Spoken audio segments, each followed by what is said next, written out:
माननीय सम्मानित वार्ड सदस्यगण, सम्मानित जनतागण, और मैं पहली बार बोलूंगा कि सम्मानित पदाधिकारीगण आज के लिए, क्योंकि आज के बाद अगर आप नहीं सुधरे तो कुछ और होगा। मैं आप सभी का ऐसे मझौलिया प्रखंड के प्रांगण के सार्वजनिक पर आप सभी का नमन अभिनंदन करता हूं, नमस्कार करता हूं, सलाम करता हूं। यहाँ पे मंच संचालन करता संतोष जी, मझौलिया प्रखंड के प्रखंड अध्यक्ष नगीना जी, बैरिया प्रखंड से चल के आए बैद्यनाथ राम जी, अरुण ठाकुर जी जो उप मुखिया संघ के अध्यक्ष हैं, राजन जी मझौलिया प्रखंड के उपाध्यक्ष हैं, और तमाम सम्मानित सदस्यगण, आप सभी को तहे दिल से धन्यवाद और नमन है कि आप लोग अपने अपने अपने लिए यहाँ पे इकट्ठा हुए हैं और एक हुजूम खड़ा हो गया है। मैं आप सभी को धन्यवाद देता हूँ। बहुत सारे वक्ताओं ने बहुत कुछ कहा, मैं कुछ कहने जा रहा हूँ कि सजाने में जिसको जमाने लगे हैं, सजाने में जिसको जमाने लगे हैं वही आज हमें आजमाने लगे हैं। मैं पंचायत के मुख्य प्रतिनिधि को कहना चाहता हूँ, नाम नहीं लूंगा उन लोगों का क्योंकि वो लोग कायर हैं। हमारे वार्ड सदस्यों को छोड़ के चलते हिम्मत है तो साथ में आकर देखिए। सजाने में जिसको जमाने लगे हैं वही आज हमें आजमाने लगे हैं। सूरज ने कहा चांद से, ऐ चांदनी इठलाओ नहीं, हम ही हैं जो तुम्हें चमकाने में लगे हैं। एक वार्ड सदस्य है कि हर घर में जानता है कि किस घर में नमक कितना पड़ा है, किस घर में रोटी बन रहा है कि चावल बन रहा है। एक मुखिया बता दे अपने घर के बगल का कि किसके घर में कौन सी समस्या आई है। मैं चैलेंज देकर कहता हूं, मैं आप सभी से एक गुजारिश करूंगा कि डरिए मत, डरिए मत, हम आपके साथ हैं। हम नहीं 1,14,667 साथ हैं। आज की जो उपस्थिति है यह कहीं ना कहीं आप लोग के अंदर वो जज्बात जुनून पैदा किया है कि अब हम छोड़ेंगे नहीं। अगर आप हमें छेड़ोगे तो हम आपको छोड़ेंगे नहीं। एक कहानी है, एक लाइन का है कि रोको मत जाने दो, और इसी को दूसरी भाषा में कहते हैं इसको रोको मत जाने दो। यानी कि कहने का तरीका अलग है और दोनों का मतलब एक है। तो हम पंचायत के मुख्य प्रतिनिधि, पंचायत सचिव, कार्यपालक और इन सभी को कह रहे हैं कि ये मुख्यमंत्री चाचा भतीजा का सरकार हमारे हाथों में है और आपकी जो उमंग है ये कुछ ही दिनों के लिए है। अगर हम लोग आज ठान लिए हैं आपको उखाड़ फेंकने का, तो आप किसके दम पे अपना प्रखंड चलाइएगा? आपके तो राजा को तो हम लोग कुर्सी से उतार फेंकेंगे, फिर आप कैसा पीसी का बात कीजिएगा? उस समय कौन आएगा आपका अंगरक्षक जो आपको सह देगा? उस समय सिर्फ हम ही लोग होंगे, केवल वार्ड सदस्य होगा और वार्ड सदस्य का ही अधिकार यहाँ पे होगा, हुकूमत अधिकार यहाँ पे चलेगा। मैं आप सभी को फिर से एक बार और ये बताना चाहता हूँ कि बहुत सारे वक्ताओं ने कुछ समस्याओं का बात किया था, जैसे कि जातीय निवास की बात की थी। तो वार्ड सदस्य आते हैं तो अपना परिचय देने के बाद में भी उनको बाहर कर दिया जाता है और बोला जाता है कि जाइए कैफे से ऑनलाइन करवा लीजिए। तो फिर यहाँ आरटीपीएस काउंटर क्यों खुला है? दूसरा सवाल है मेरा कि राशन कार्ड बनने में जब जिला से कोई समय सीमा नहीं है तो फिर 6-6 महीना राशन कार्ड में क्यों लग रहा है? अगर कोई वार्ड सदस्य बनवाने जा रहे हैं तो, और कोई दलाल जा रहा है तो 1500-2000 रुपया लेके उसका अनुशंसा कैसे कर दिया जाता है और फिर कैसे वो राशन कार्ड बन के तैयार हो जाता है। शौचालय की बात हुई थी, शौचालय पे जो 2000 रुपया दे रहा है, 3000 रुपया दे रहा है, उसका शौचालय भी नहीं है। उसका शौचालय पास हो जा रहा है, और वार्ड सदस्य जिसको गिन के नहीं, वार्ड सदस्य को कभी अनदेखा किया ही नहीं है जनता के साथ में। प्रत्येक के घर का लिस्ट बना के दिए हैं कि हाँ भैया आप शुरू ऊपर से ही नीचे तक आइए, लेकिन सबको इस योजना का लाभ दिलवाइए। आप एक बार में 10 नहीं दे सकते हैं तो 5-5 करके ही दिलवाइए। लेकिन यहाँ पे बीसी महोदय को 5-5 नहीं 2-2 हजार रुपया चाहिए। जब तक 2-2 हजार रुपया नहीं मिल रहा है तब तक पर्यवेक्षक उस फॉर्म पे साइन करके आगे नहीं बढ़ा रहा है, जबकि उस फॉर्म पे साइन साफ लिखा हुआ कि वार्ड सदस्य का हस्ताक्षर और मोहर चाहिए। तो फिर बीच में दलाल कहां से घुस जा रहे हैं और कैसे दूसरे व्यक्ति का शौचालय हो, राशन हो, आवास हो, कैसे पास हो जा रहा है। मैं आप सभी को एक और चीज पे ध्यान आकर्षित करना चाहूंगा, ब्रेडा कंपनी का। आपकी कुछ दिन पहले 45 योजना जो कैबिनेट के द्वारा पास हुई थी, उसमें इस चाचा भतीजे की मूर्खता कहिए, क्योंकि मूर्ख वाली ही सरकार है। एक तो अनपढ़ है और एक इंजीनियर है, तो भंगी रहते हैं, उनका तो कोई मतलब ही नहीं था। मैं ये बताना चाहता हूं आप लोगों को कि ब्रेडा कंपनी के नाम से जो योजना पास हुई थी, उसमें देखिए वार्ड सदस्य को किस तरह हर तरफ से बदनाम करने का काम किया गया है। वार्ड सदस्य जगह का चयनित करेंगे और पंचायत प्रतिनिधि और एजेंसी अपना अपना पीसी लेके घर जाएंगे। यानी कि 2 घर में अगर कोई वार्ड सदस्य, 2 घरों के बीच में अगर कोई पोल है, वहां पे वार्ड सदस्य चयनित कर रहे हैं, तो दोनों घर से तो आपका वोट बैंक खत्म हो गया, क्योंकि वो कह रहे हैं कि हमारे दरवाजे के सामने लगाइए और दूसरा घर वाले कह रहे हैं हमारे दरवाजे के सामने लगाइए। गिन के 10 मिल रहा है, तो 10 एक वार्ड में मिल रहा है, तो आप किसके किसके घर के सामने लगाइएगा। यहाँ पे ना मुखिया जाएंगे, ना बीडीसी जाएंगे, ना प्रमुख जाएंगे, ना बीडीओ साहब जाएंगे, कोई नहीं जाएगा। वहां पे बुरे तरीका से फंसेंगे तो कौन? वार्ड सदस्य। तो फिर ये अधिकार भी नहीं चाहिए, जिसको जहां मन करे लगाए, वो भी अधिकार हम लोग नहीं लेंगे।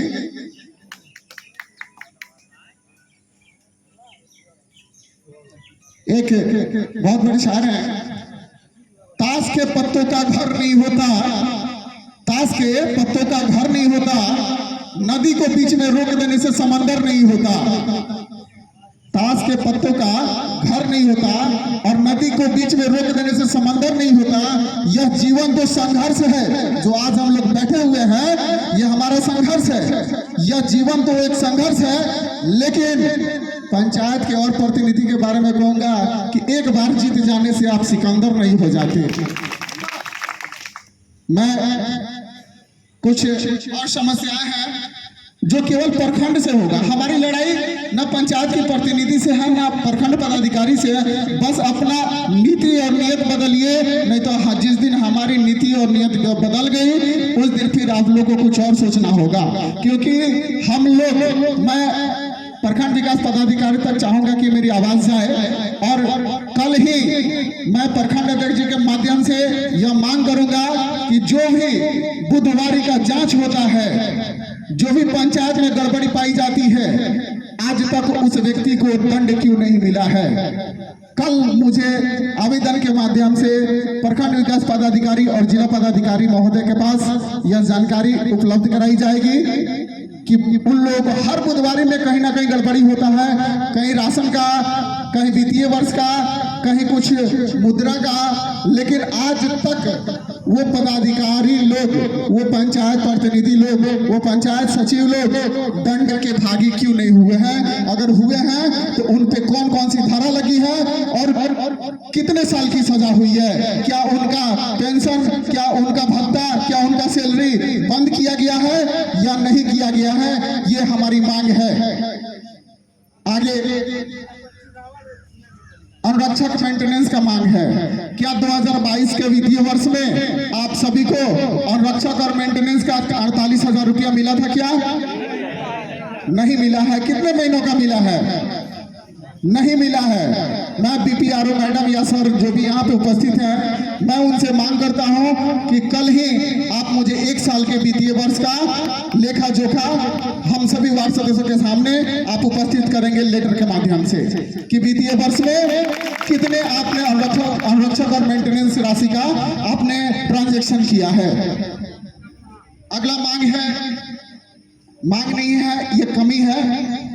विधवा पेंशन पे भी चर्चा हुई थी, वृद्धा पेंशन पर भी चर्चा हुई थी क्योंकि एक विधवा के लिए अगर उसका पति नहीं है तो एक सहारा बनता है कि 500-400 जो भी रुपया लक्ष्मी पेंशन योजना या जो भी योजना मिलता है, तो एक सहारा उम्मीद बन जाता है कि चलो एक महीना के लिए मेरे दवा के लिए तो कम से कम कुछ रुपया मिल रहा है सरकार की तरफ से।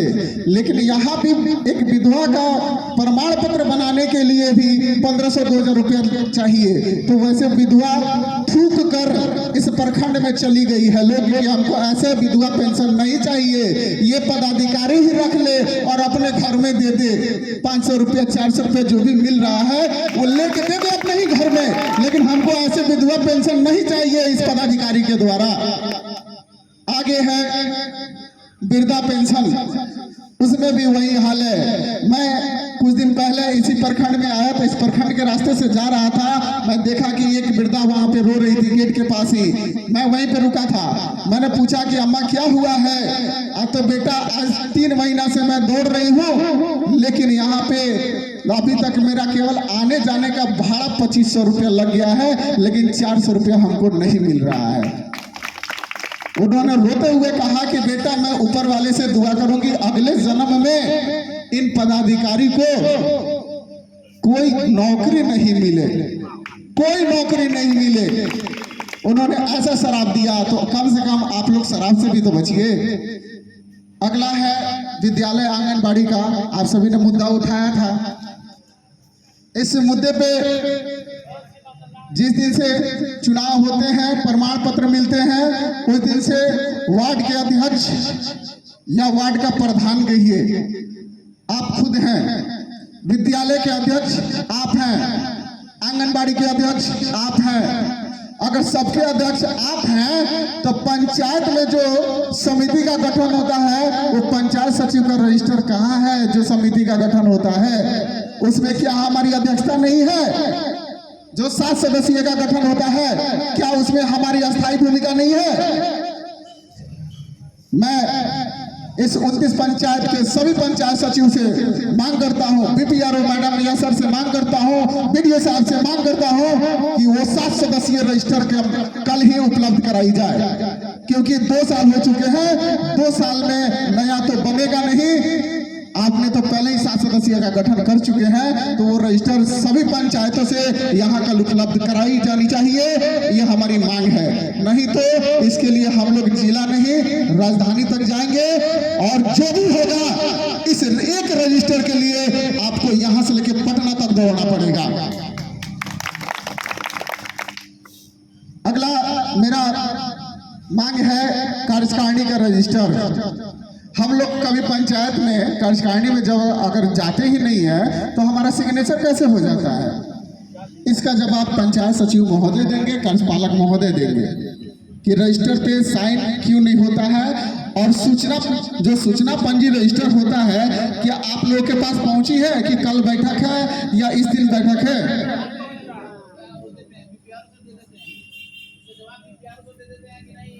तो बीपीआरओ साहब या मैडम जो भी हो यहाँ पे, इनका जवाब आगे भी देना पड़ेगा। जब आपको यहाँ दे सकते हैं तो जिला पदाधिकारी को भी देंगे, बीपीआरओ साहब को देंगे, राजधानी में पंचायती राज मंत्री को देंगे। जब आपको दे सकते हैं तो हम लोग तो इस प्रदेश के कैबिनेट के सदस्य हैं, सदन है, आपको दे सकते हैं तो जिला में भी देंगे। अब यहाँ से नहीं होगा तो जिला में जवाब देंगे।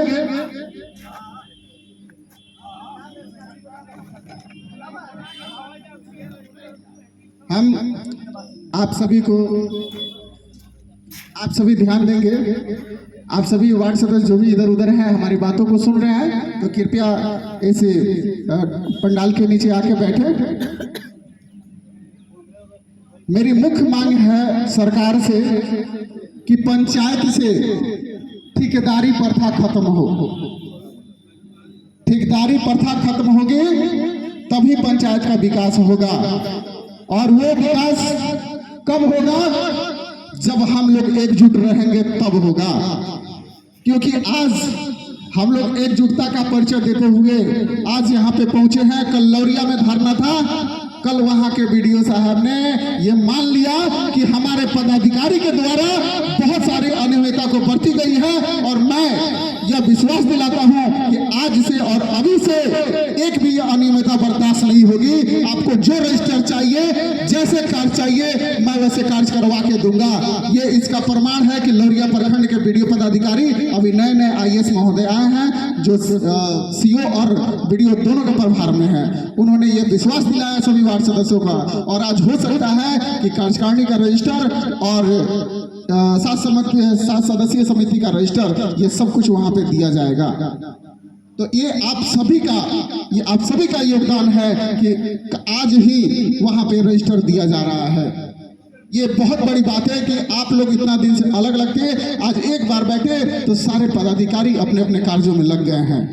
तो यही चाहिए, आपकी उपस्थिति, आपका संगठनात्मक सोच और आपका जो ये जज्बा है। हम सरकार से लेकर रहेंगे।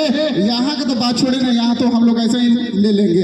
इन लोगों का कोई औकात नहीं है कि हमें रोक दे हमारे काम से। ये तो ऐसे ही है। हमारी लड़ाई सरकार से है, और सरकार के लिए हम लोग जब तक लड़ेंगे नहीं, छीनेंगे नहीं, तब तक हम लोग चैन से बैठेंगे नहीं। क्योंकि अधिकार जो है, अगर हम इस हाथ से ऐसे कर रहे हैं तो देने वाला का हाथ ऊपर होता है, लेकिन यहाँ तो छीनने की बात है, तो छीनने में 2-4 थप्पड़ लग भी जाता है, तो कोई बात नहीं, हम लोग लगाने के लिए तैयार हैं। आगे जो एक और लाइन है कि हर पत्ता चमकदार नहीं होता, हर फूल खुशबूदार नहीं होता। हर पत्ता चमकदार नहीं होता, हर फूल खुशबूदार नहीं होता। मिलते तो बहुत है यार, लेकिन नीतीश कुमार यार जैसे वफादार नहीं होता। ये नीतीश कुमार जी हमको पहले अपना यार बनाए और उसके बाद से गद्दारी पे गद्दारी करते चले। तो मैं चेताना चाहता हूँ, 24-25 दूर नहीं है, और आपकी ऐसी हालत हो गई है कि आप राष्ट्रपति भोज में पहुंच जा रहे हैं मुर्मू जी के साथ में, माननीय राष्ट्रपति जी के साथ, और झारखंड के जो सीएम हैं उनके साथ में आप भोज में पहुंच रहे हैं और बिलख बिलख कर रो रहे हैं। एक वीडियो वायरल हुआ है। तो आपकी ऐसी स्थिति हो गई है। हमने एमएलसी को चुना, लेकिन एमएलसी ने कहा रहा है, जब हम लोग मिलने गए उनके दरवाजे पे, तो कह रहे हैं कि हमने तो आपको 1 साल का भत्ता पहले ही दे दिया है। तो लानत है ऐसे एमएलसी महोदय पर कि हम लोग को घूस के रूप में पैसा दे रहे हैं और सबके सामने कह रहे हैं कि ये घूस लीजिए और मुंह बंद करके रहिए। तो ऐसा एमएलसी नहीं चाहिए। मैं आप सभी के माध्यम से इस मझौलिया प्रखंड से आगाज करना चाहता हूँ कि आगामी जब भी चुनाव होगा एमएलसी का, तो हमारे वार्ड भाई में से ये कोई एमएलसी बनेगा। ये एक अलग पार्टी हमारी तैयार होगी और एमएलसी में वार्ड में से ही कोई वार्ड सदस्य बन के उस मंत्रालय में जाके बैठेगा, ताकि एक वार्ड से ज्यादा दर्द तकलीफ दूसरा कोई नहीं समझ सकता है। अरे वो तो अरबपति करोड़पति है, वो क्या समझते हैं वार्ड सदस्य का वैल्यू की, हाँ आज किस हालात में जी रहे हैं। बहुत लोग विदेश कमाने चले गए। ये हमारी बहुत बड़ी दुख की कहानी है कि हमारे वार्ड सदस्य मजबूर हो गए हैं कि हम लोग कहाँ जाएं, क्योंकि घर से निकलना भी मजबूरी हो गया है। निकलते निकलते हमारा राशन कैसे बनेगा, आवास कैसे बनेगा, मृत्यु प्रमाण पत्र कैसे बनेगा, शौचालय कैसे बनेगा। लेकिन यहाँ तो दूसरे पंचायत के प्रतिनिधि को कोई चिंता नहीं है, क्योंकि मैं पहले बताया हूँ भोजपुरी में कि कौना घर के सब्जी में कितना नून पड़ा था, ये वार्ड सदस्य ही बता सकता है, दूसरा कोई नहीं के बता सकता। मैं ज्यादा समय नहीं लूंगा, बस कुछ एक लाइन है, मैं उस लाइन के साथ अपनी वाणी को विराम दूंगा। हम वो छायादार पेड़ हैं जो जमाने के काम आए, हम वो छायादार पेड़ हैं जो जमाने को काम आए। अगर हम मर भी गए तो जलाने के काम आए। तारा समझ के मुझे छोड़ ना देना, मुसीबत में हम सर छुपाने के काम आए। बहुत बहुत धन्यवाद आप सभी वार्ड सदस्यों का जो इतने कीमती समय निकाल कर आए। बस एक मैं आप लोगों को उदाहरण दिखाना चाहता हूं और करना भी चाहता हूं। मैं जैसे जैसे करूंगा आप लोग को भी वैसे वैसे करना पड़ेगा। बस एक उंगली और हाथ ऐसे ताली बजाना है, ताली बजाइए। 2 उंगली, 3 उंगली, 4 उंगली, 5 उंगली, एक से बल नहीं मिलता है, 5 से बल मिलता है। इसलिए मैं कहूंगा संगठित रहिए और अब हाथ खोलने की जरूरत नहीं है, मुट्ठी बांध करके जो मिले उसके लिए हम तैयार हैं, या तो आर या नहीं तो पार। जय हिंद, जय भारत। वार्ड सदस्य संघ जिंदाबाद, वार्ड सदस्य संघ जिंदाबाद, वार्ड सदस्य संघ जिंदाबाद, दलाली प्रथा बंद करो, दलाली प्रथा बंद करो, सरकारी प्रथा खत्म करो, सरकारी प्रथा खत्म करो, बिचौलियों की मनमानी नहीं चलेगी, बिचौलियों की मनमानी नहीं चलेगी। हम अपना अधिकार लेकर रहेंगे,